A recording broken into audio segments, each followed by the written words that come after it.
Today's mindful moment.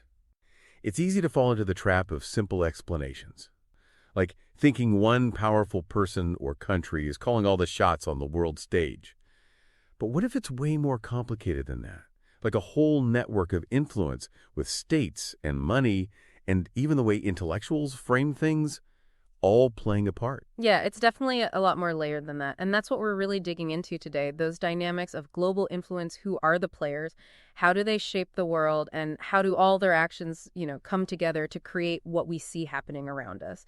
We're going to be looking at some sources that really challenge those simple answers about who really holds the reins. Right? It's about going beyond just those surface level explanations, those easy narratives, and looking at the material that provides, well, a more nuanced view, sometimes even conflicting perspectives on how these global power structures actually work. I want to give you a more informed way of thinking about all of this, going deeper than just what you see in the headlines. Think of this as, I don't know, like your crash course on understanding how global influence really works. Who are the key players, and what kind of impact do they actually have? One of the big things that our sources really highlight is that, okay, the U.S. has been kind of the dominant force since World War II, shaping everything from international conflicts to economic policies. But while that influence is still big, it's been slowly changing from its peak back in 45. It's becoming more, I guess you could say, spread out. Spread out, yeah. So who is it being shared with then? Our sources point to what they call a de facto world government. It refers to that network of the G7 nations and those big international financial institutions, the IMF and the World Trade Organization. They play a huge role right alongside those organizations. Some even go so far as to call them, these institutions and their leaders, masters of the universe, operating in, as they put it, a new imperial age. And to really see how that power is shifting away from just national capitals, think about the Greek financial crisis back in 2015. You had the European Commission, the European Central Bank, and the IMF all pushing these austerity policies. And there was huge pushback, a lot of resistance from the Greek people, right? It really showed the tension between the power of those financial institutions and like a country's right to govern itself. It wasn't just one nation dictating terms to another. Yeah, that situation in Greece, it really did show how economic power and what the people want can clash. And our sources, they don't hold back. They talk about how some people saw it as, those financial powers having contempt for democracy. The Greek people just wanted a say in their own economic future. And that brings up a super important question, right? What is power today? It's not just military strength or political alliances. It's tied up with these economic systems, with financial institutions having the ability to influence policy. Sometimes it even seems like they can overrule democratic processes. And this isn't even new, right? Way back at the beginning of the state capitalist era, Adam Smith, he even criticized he called them merchants and manufacturers of England. He said they were the ones really driving policy, always looking out for their own interests, even if it hurt others, both at home and internationally. What he was saying back in the 18th century about these vested interests, it's like a preview of what we see in our sources today about how these big economic players, they still have so much power in setting the agendas, especially in this neoliberal era, as they call it. And the sources, they make that connection directly from what Adam Smith was observing to what's happening now. They're saying the dominant players today, they're the ones heading those increasingly concentrated economies, the powerful financial institutions, and those big multinational corporations. And often they have the backing of politicians who, well, let's just say they mostly represent the interests of those same players.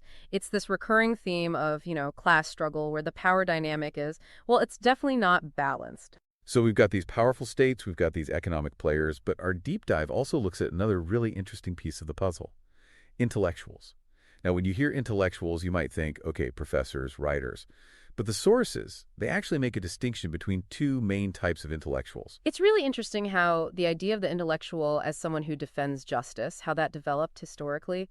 It really took off with the Dreyfus Affair in France back in the late 19th century, this big moment in French history where intellectuals stood up for this officer who was falsely accused. Think of Émile Zola, his courage standing up against injustice. That's the classic image we have when we think of the word intellectual. But the sources, they point out something else. They say those value-oriented intellectuals, the ones who challenge authority and speak truth to power, they haven't always been seen in a positive light by those in power, right? They've been called disruptive, even dangerous to the way things are. Definitely. The sources quote some critics, people who dismissed these intellectuals as, I think they called them anarchists of the lecture platform, or even like these super pretentious supermen who dared to question military leaders and like societal norm. It's this constant back and forth, this tension between those intellectuals who uphold the system and those who want to change it. You see it throughout history. And then on the other side, you have what the sources call technocratic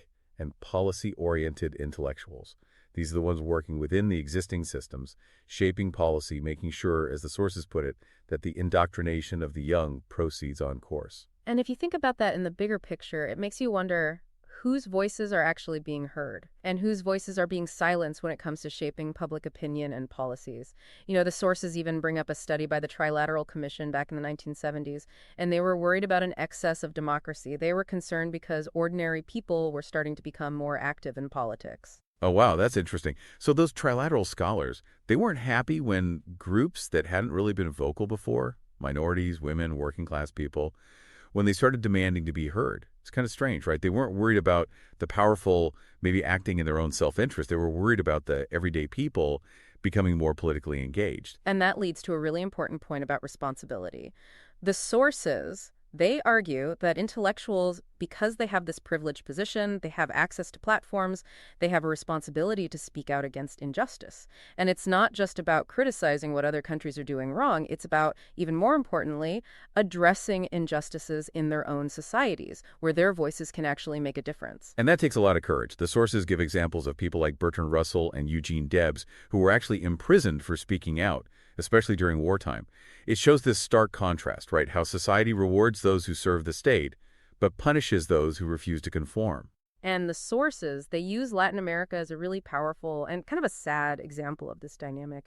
They point out how those intellectuals who fought for freedom and justice in Latin America, often facing incredible violence, they don't get the same recognition as those honored dissidents who spoke out against the regimes in Eastern Europe and the Soviet Union. Like the brutal murder of those 6 Jesuit priests in El Salvador back in 1989, which was directly ordered by the U.S. trained military, that's a really stark reminder of the dangers faced by people who challenge power within America's sphere of influence. It's true. The sources highlight that the level of violence and repression dissidents in Latin America faced during the Cold War, it was way worse than what people faced in the Soviet Union and its allies.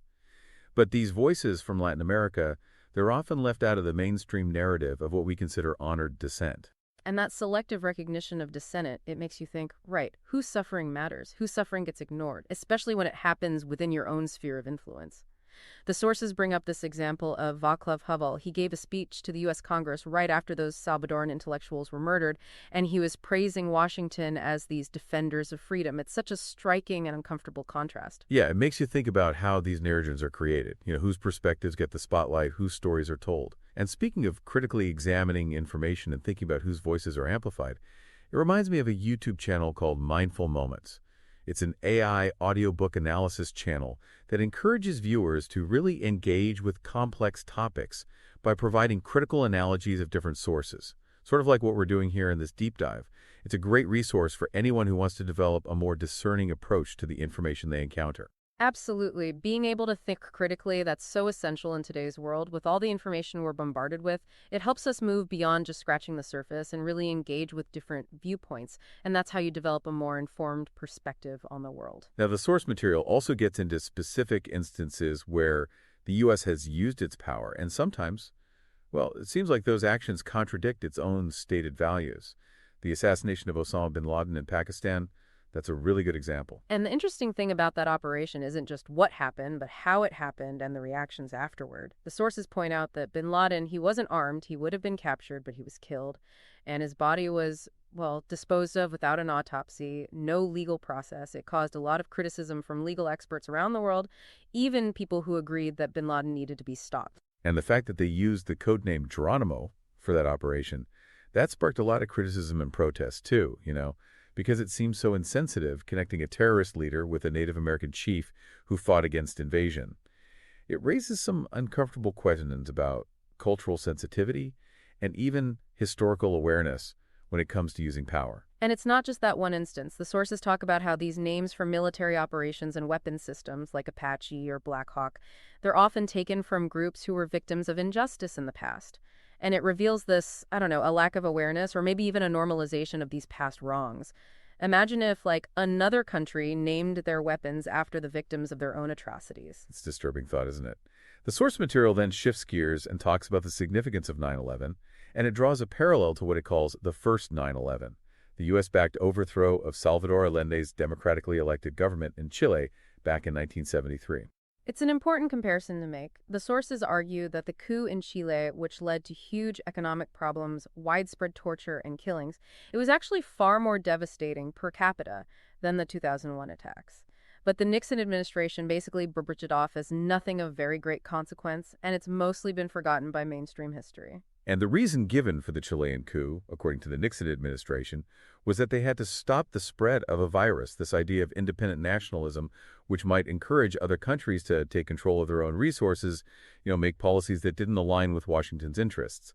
It was all about maintaining credibility and control in Latin America. That perspective shows a pattern in U.S. foreign policy, this concern with staying on top and preventing any challenges to its perceived sphere of influence. And the sources, they point out how this intervention and subversion in Latin America, it happened over and over again, often with terrible consequences, and it was usually justified by those responsible intellectuals. So as we rank up this deep dive into how global influence really works, we've uncovered some key insights. The world stage is shaped by this intricate dance between powerful states, with the U.S. still holding a lot of sway, even though the influence is changing. We see economic elites working through institutions like the G7 and the IMF, exerting significant power in shaping global agendas. And then you have the role of intellectuals, both those who support the system and those who challenge it. They're crucial in shaping how we understand these power structures. The material we've looked at today, it really underlines the U.S.'s role within this complex network of influence, a role that's constantly evolving but definitely still significant. And it emphasizes how important it is to move beyond those simple explanations, to acknowledge all the different players and how their actions are interconnected in shaping what happens in the world. That brings us to a final thought for you, our listener. Given everything we've discussed, the actions of powerful states, the reach of economic elites, and the impact of those who shaped how we see the world, what do you think your role is? What's your responsibility in understanding and engaging with these global issues? We really encourage you to keep exploring these important topics. Subscribe to our show for more in-depth analyses, and don't forget to share this deep dive with others who want a clearer understanding of how things work on a global scale. And in the show notes, you can find a link to buy the source material we discussed today, so you can delve even deeper into these critical perspectives. And as always, remember to think critically about the information you come across, question everything, and look for different viewpoints. That's the key to forming your own informed opinions.